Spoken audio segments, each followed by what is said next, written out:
guys, ito. Review tayo ng Z400. Pinahiram sa atin ni Pops Donald. Bro, thank you babalik natin ito mamaya. Ikot lang akong Tagaytay guys. I-review natin to. Sama natin si Cap. Dala na yung motor natin. Ito dadali natin. Yung Z400. Ayos. Ganda.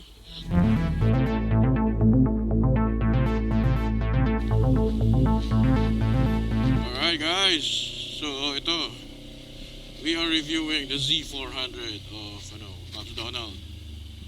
Bro, thank you sa pagpapahiram ng bike.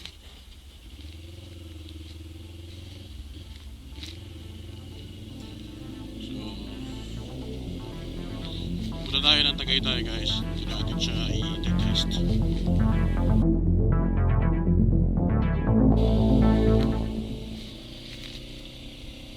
So yung throttle response niya, okay naman guys. Sakto-sakto lang para sa 400cc na bike na twin cylinder.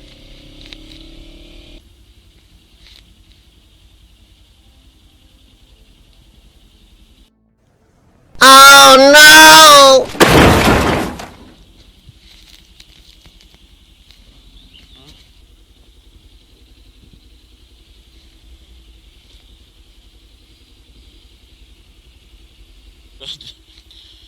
Yan ang hirap guys sa itong RFID na to. Lagi na lang hindi siya very inconsistent. Gagana, hindi gagana, gagana, hindi gagana. So nice.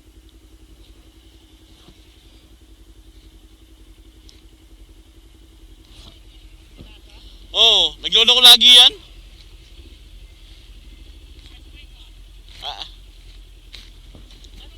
Sir.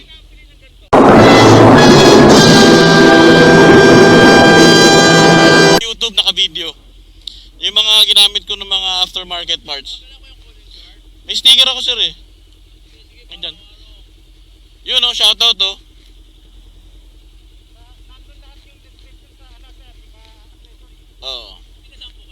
Las Piñas. Naka-live to sir Yun shoutout si Sir Cappuccino. Boss. Yun Thank you sir, mabuhay ka sir. Ay yung motor ni sir bro.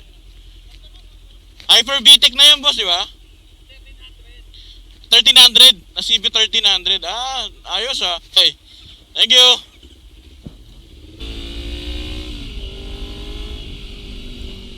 So okay na okay to guys. Okay yung throttle response niya. Malakas din guys. Dito matatry natin siya dito sa But yung nasa soft side yung shocks niya sa likod. Siguro dapat pala na-adjust ko. I'm not sure kung adjustable. Siguro adjustable naman niya. Kaya lang siguro dapat na-adjust ko kasi for my weight medyo siya malambot.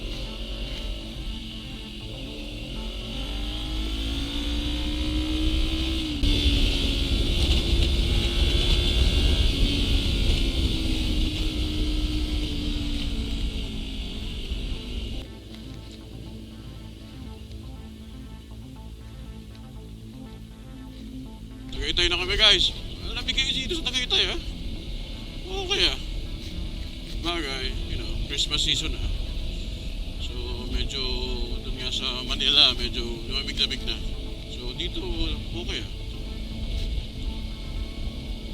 Napaka-traffic yung Santa Rosa guys Dahil palang ginagawang kalsada. So may mga one way pa. Yan talaga yung advantage guys pag nakamotor. Grabe. Makakasingit tayo sa traffic and makakapag-filter tayo sa traffic. Sarap.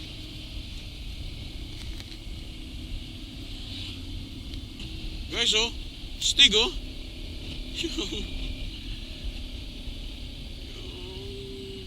ano tawag dito? Tricycle? Ang ganda ng gulong Ayos yun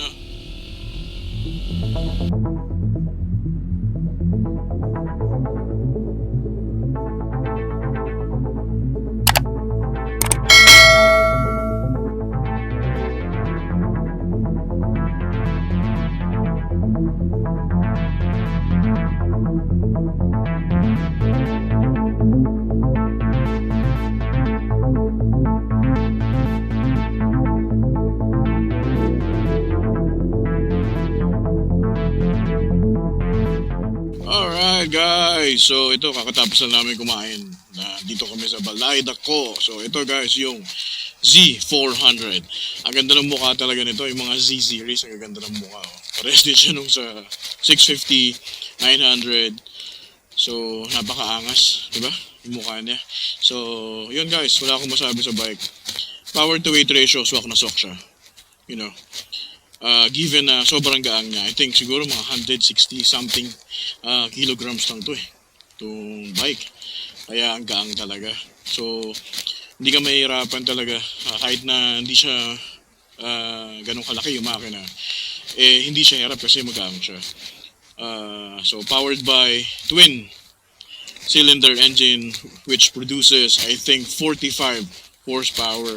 Then, naka-single disc sa harap and then sa likod with ABS front and rear. Ito guys, napakaganda.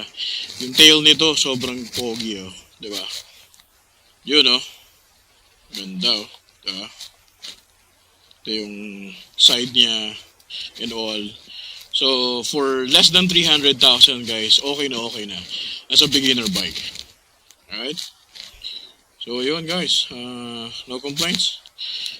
Yung shocks lang siguro maano sa akin for me. Malambot siya. Itong sa likod. Medyo nalalambutan ako sa kanya. But, pwede na adjustable naman yan. Pwede naman i-adjust. So, yun. Thank you, Pops Donald. Pagpapahiram nung bike mo sa akin para ma-review natin dito sa Tagaytay. Lamig na ngayon dito guys sa Tagaytay. Cool na cool yung weather. Pero ang dami na rin mga tao, mga tourists na umakyat dito. Alright guys, see you on the road. Alright guys, so uwi na kami. Ganda ng weather dito sa Tagaytay.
Kalax na kami guys.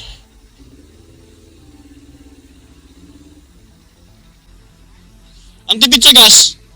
Ito. Oo.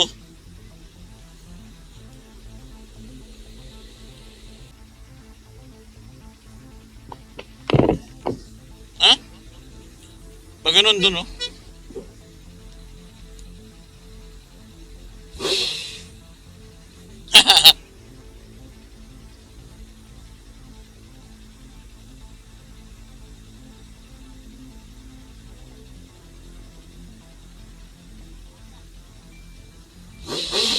Alright guys, so solid na natin yung Z400 ni Pops Donald.